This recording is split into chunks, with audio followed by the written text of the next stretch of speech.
I say, that doesn't sound cricket. Just leaving him like that. I mean, just as he was learning his lesson? Oh, the spirit of Christmas present left, but that doesn't mean that Scrooge's Odyssey was by any means finished. He was left to think things over for a few minutes, when a dark hooded figure came gliding toward him upon a carpet of mist. Oh my.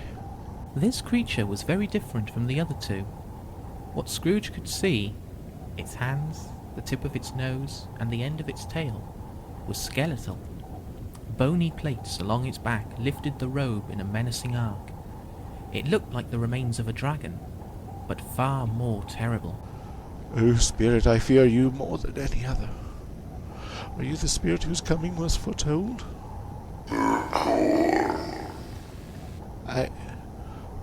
What?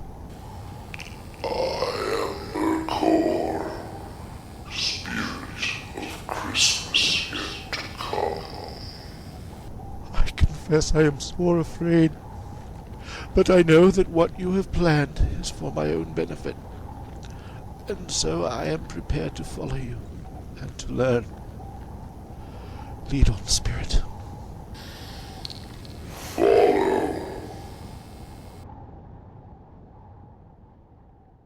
I don't know much about it either way. I only know he's dead. I have to wonder what he did with all that money. I only know he didn't give it to me. Anyone going to the funeral? Can't say it's bound to be much of one. I can't think of a single animal who'd go. I might go, if lunch is provided. Yes, I would have to insist on being fed for the time I'll have wasted. Yes, well, I have to get over to Hollywell's before they close up for Christmas, so I shall bid both of you good day. Yes, good day to you, gentlemen. Good day and Merry Christmas. Why was I privy to that conversation, spirit? What possible relevance can it have for me? What? Where are we now? Why, this is... Oh. Who is that? Or was that on the bed? Pull back the sheet. Hi. I thought I recognized this place, but I was wrong. Look. No. No, I shan't look upon him. I cannot pull the sheet back from his face. You cannot make me do this. Who was it then? Patience, my friend. The spirit didn't force Scrooge to look at the dead man. Instead, he took him to another part of town. Where is this? What a sordid place. What? Why, I have no business in there. All right, I'm going. My, but you're devilishly hard to talk with. Well now, what have we here? The laundress, the maid, and the undertaker all here at once, freshly arrived from the house of sadness. Sad he didn't die years ago, the old miser. So what have you got for old Joe, eh? What have you got for me to remember him by? I'll go first. Not very shy about it, are you, love? Everyone has a right to take care of himself. Goodness knows he always did. Ha! I have his collar buttons, watch, and spectacles. Goodness me, you wasn't born a vulture for nothing, Mr. Undertaker. Who is the worse for the loss of a few things? Not a dead beast, to be certain. If you wanted to keep him, he should have been a bit more natural-like in his lifetime. If he had been, you would have had somebody to be there with him when he was struck with death, instead of laying there all alone, by himself. There you are. Watch, fob, collar buttons, pencil case, spectacles. Those are my things. I'll have that bird before a magistrate. 8 shillings, and not a penny more. And it's no wonder you were born a toad. Toads ain't born, you net. They grows from fishes. Here, Joe, open my bundle. Tadpoles, you silly ferret, not fish. Bed curtains, with the ring still attached, towels and washcloths, and I see you managed to nick some of the silver as well. All right then, 17 and 6. You're a hard toad, Joe, and no mistake. I will always give too much to the females. That's how I ruin myself. I was mistaken. Those are not my things. They are similar, yes, but not mine. Go on, Joe. Open mine. Meow. His clothes? He didn't die of anything catching, did he? I'm not so fond of him as I'd hang about if he did. They're still warm. I don't pay extra for the warmth. You should. It's the only warmth he ever had.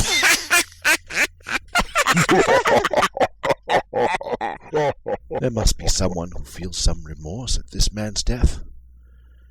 Please, Spirit, show me some tenderness, some depth of feeling, or I shall be haunted by that terrible conversation forever. Oh, Bob Cratchit's house, a place of mirth and love. Oh, thank you for bringing me here, Spirit. Thank you. It's quiet. Why is it so quiet? Are you all right, Mother? I'm fine, Bettina. It's simply that this color hurts my eyes, makes them weak. I wouldn't want to show weak eyes to your father when he comes home. There. That's better. It must be nearly his time. Past it, rather. I think he's walked a bit slower these past few evenings. I've seen him walk very fast indeed with Tiny Tim on his shoulders. As have I. He was so light. No trouble to carry. Here he is. Hello, children. Welcome home, Bob. How was it? Oh, it would have done you good to see it, Emily. It's so green and peaceful, and he can watch... I mean, there's a wonderful view of the river. He always did like to watch the ducks on the river. Oh, guess who I met on the way home today? Who? Peter's boss, Fred Hollywell. He noticed that I looked sad and asked what was wrong, so I told him. He said he was sorry and if there's anything he could do. Oh, Father, please don't cry. I'm sorry, son. I'm sorry, son. You're right, of course. Life is made up of meetings and partings. That's the way of it. We've just experienced the first parting among us, and it's a sorrowful thing to be sure. But I still have all of you. Peter, Bettina, Belinda, Martha, Stephen, Emily. I am a lucky otter. A lucky otter indeed. And though he's gone from us, Tim is in a better place. He'll be walking without a crutch now and swimming in heaven's waterways, and we shall see him again, my children, in time. I asked you for tenderness and depth of feeling. You have shown me that. No more need I see. Please take me home. How truly awful. Indeed. But the spirit did not take Scrooge home. Instead, they found themselves in a cemetery. What is this? I thought we agreed you would take me home. We did not. This is the spot Bob spoke of. Is this why you brought me here? To see Tiny Tim's grave? There. Why? Whose grave is that?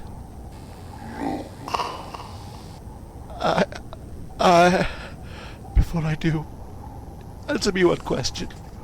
Are these the shadows of things that will be, or things that may be only? A beast's actions portend certain ends. I understand that now. And I know that the fate of the unhappy animal we heard about might be my own. But if the actions be changed, surely the ends must change as well. Tell me this is true by what you show me. The stone. A misspent life can be made right.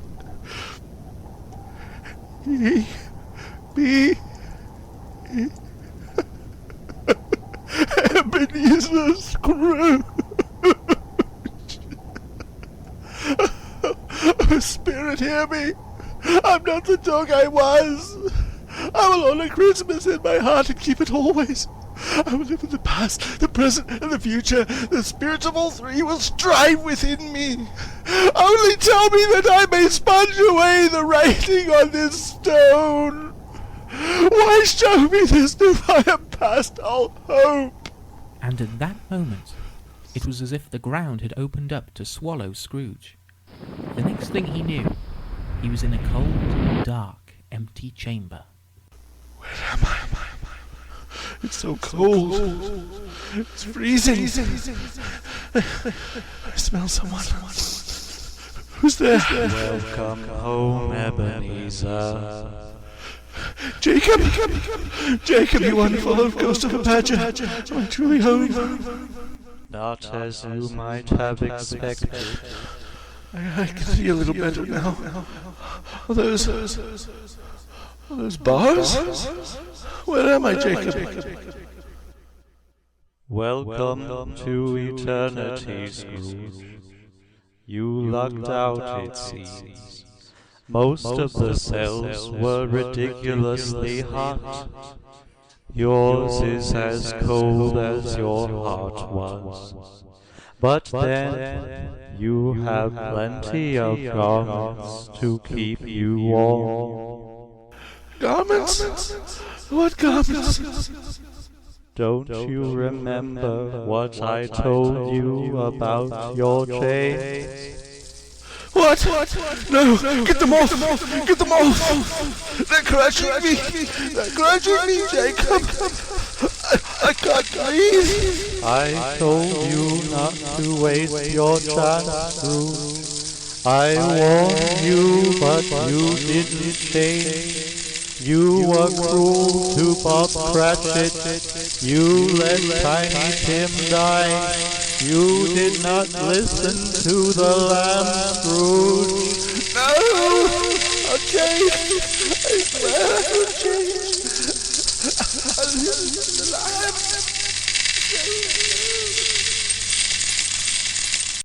The chains... they're gone. I'm back in my bedroom. Oh my! I'm alive! My bed curtains, they're still here. I'm still here! At least I think I'm still here. Let's see. Ears, nose, paws, tail. Yes, I'm alive! And I have a chance to change. Oh, Jacob! Spirit and lamb, yes! Christ lamb, I swear to you that I will follow you and do all you say. I will keep Christmas in my heart every day. I will be kind and benevolent and forbearing. Oh, I will be... Oh my, I don't know what to do. I'm as happy as a puppy. I'm as merry as an angel. I'm as giddy as a drunken dog. I feel that I simply must stand on my head. Whee! Oh, what day is it? Hardly stopping to regain his composure, Scrooge ran to the window and threw it open, completely ignoring the snow. You there! I say, you there, donkey! Who, me, sir? Yes, you, my boy. What day is it? Sir? What day is today, my fine fellow? It's Christmas Day, sir. Christmas Day! I haven't missed it. The spirits did it all in one night. Of course they did, the spirits. They could do anything they like. I say, donkey! Yes, sir? Do you know the fishmonger in the next street but one? I should hope I did. What a bright boy. Remarkable boy. Do you know if they still have the prize marlin hanging in the window? The one as big as me? Excellent lad. Wonderful to talk to. Yes, the one as big as you. Go and buy it for me. Yeah, right. Buy it for me and I'll give you a shilling. No, 2 shillings. Have it back here in 10 minutes and I'll give you half a crown. Will do. Oh, so much time, so little to do. Wait. Oh, I know what I mean. The maid. You there. Wait, hold up there. Will you stop, please? Don't hurt me. I didn't do anything. No. I want to give you something. Look, here's half a crown so you can buy yourself something nice for Christmas. No, a whole crown. You've got a loopy. And here's a crown you can give to the laundress when you see her. And one for the undertaker. Undertaker? It's Christmas for carrion birds too, isn't it? You are mad. Oh no, my dear pussycat. For once I am thinking clearly. For once in my life I can see. You were right, my dear. It's better to be a little more natural in my lifetime than to wait until I'm dead and have my bed curtain stolen. What's are you on about? I never said nothing like that. And with any luck you never will. Oh, heaven and Christmas time be praised. Oh, but I must get dressed. The fishmonger will be here any moment. Here, hang this up, will you? And have the rest of the day off. Gah! Mr. Scrooge, have you no pride? Pride, my dear cat? Pride is the last thing I want in my life. I say, could you give me a paw? It's hard to get my breeches on when I can't stop wagging my tail. You're behaving like a kitten, Mr. Scrooge. I'll wager you'll take a kitten over the snarling mongrel I used to be. That. Hold still or you get your fur caught in your trousers. Hello, everyone. Merry Christmas. Merry Christmas, hello, and good morning. Oh, say there, Mr. Pinfeather, Mr. Fuzz. Mr. Scrooge. Yes, that is my name. I fear it is not pleasant to you, and understandably so. Please allow me to make up for my abominable behavior yesterday with a donation of £1,000. Mr. Scrooge? Why, that's... Thank you, sir. Oh, Lord bless you, sir. Oh, it's not so much. There are a great many back payments included in that, I assure you. Oh, by the way, there's a family of cats living under the bridge about 5 streets that way. Make sure they get some of that, would you? Absolutely. This is so generous. I only wish we could adequately thank you. Here, take my scarf. You look as though you could use one. A present? For me? For you. Thank you. Thank you, 1,000 times thank you. Sir, there you are. I brought the fishmonger. He thinks I'm trying to prank him. No prank. Thank you so much for your time, sir. I'd like the marlin delivered to Mr. Bob Cratchit the Otter. Here's the address. Don't tell him where it came from. It is vital that I remain anonymous. Here's the money for the fish, and half again for your trouble. Thank you, sir. Now then, donkey. Yes, sir? Oh, no need for that, sir. Nonsense. Call me Ebeneezer. Okay, Ebeneezer. Would you like to earn a little more? Sure, Gav. What do you need me to do? Help me find the shops that are open on Christmas. I have a great deal of shopping to do. After he bought a gaggle of presents and had most of them delivered, Scrooge turned up at the home of his nephew, Fred. Fred? Fred, we have a visitor. Uncle Scrooge? Good afternoon, my dear nephew, and Merry Christmas. Merry Christmas? I thought you said Christmas was a humbug. I did say that, didn't I? I said many things, some pretty awful. The things I told you, those were the humbug. My dear nephew, I've been a fool. Can you forgive me? Of course I can. Oh, Uncle. Now, the reason I've come is threefold. The first was to beg your forgiveness. The second is to find out if your invitation to dinner still stands. Of course it does. The third is to meet your wife. I dare say I had not imagined such a lovely fennec as my niece-in-law. Why, thank you. Why, Fred. Yes, Uncle? You know, I hadn't noticed before, but you look a great deal like your mother. Do you know much about your mother? Not a great deal. She died when I was born. Then I have much to tell you about a wonderful woman. Oh, by the way, do you like games? Of course. Do you like similes? It's one of our favorite. If you ever get the simile tight as, the answer is a drum. So it is. So what happened to Bob Cratchit? Oh, that's the best part. The next morning, Scrooge got to his office early, hoping desperately to catch Bob coming in late. He got his wish. It was 15:15 when the otter came through the door, rushing in as if to overtake the clock. Cratchit! Mr. Scrooge? You're late, Bob Cratchit. I am behind my time, sir. I was making rather merry with my family yesterday. Someone sent us this enormous marlin, and then later this enormous bag of toys. Even a slide. It was... Cratchit. It won't happen again, sir. Of that we can be sure. I've had enough of this. I shan't stand for it any longer. But, sir... You leave me no choice You can't! but to raise your salary. Mr. Scrooge, What? Yes, Bob, raise your salary and pay the mortgage on your house. Are you feeling quite yourself, sir? No, Bob, I'm not myself, and it's wonderful.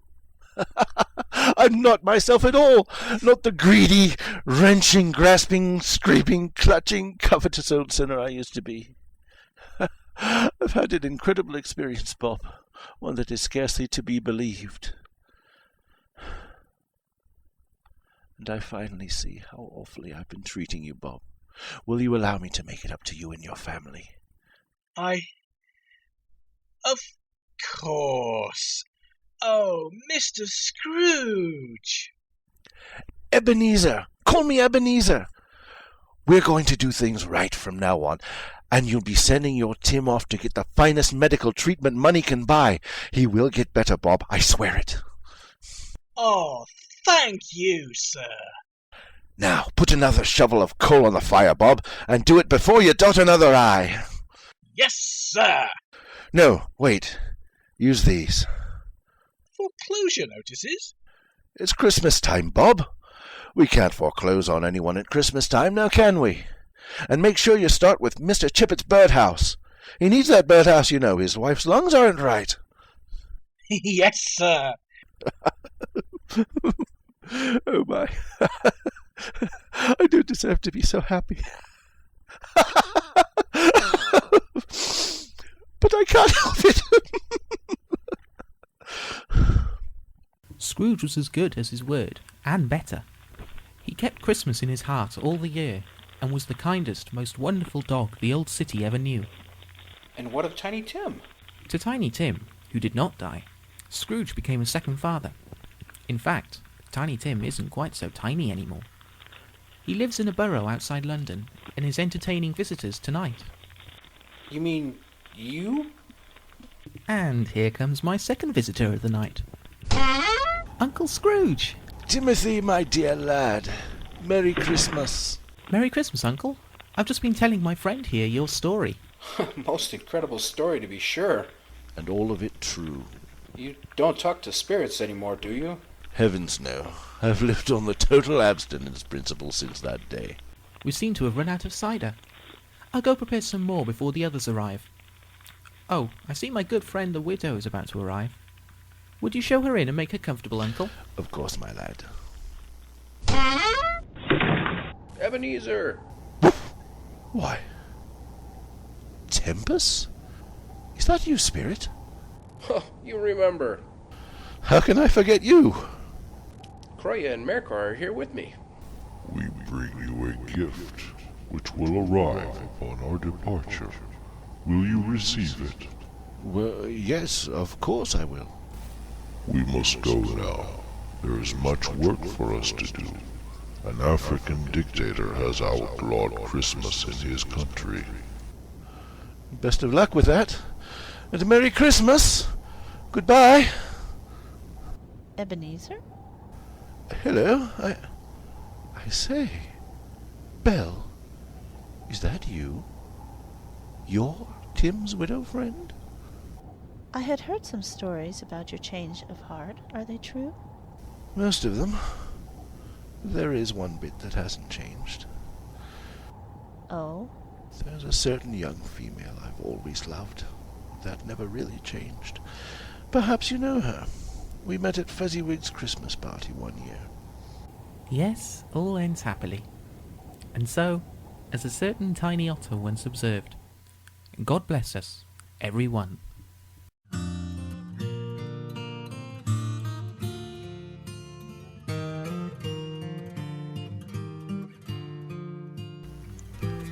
You have been listening to a Furry Christmas Carol.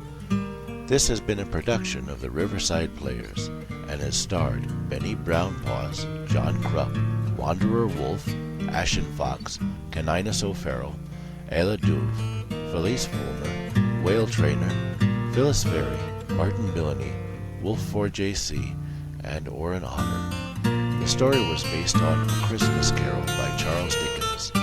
It has been broadcast on the Ottertunes Shoutcast Radio Network.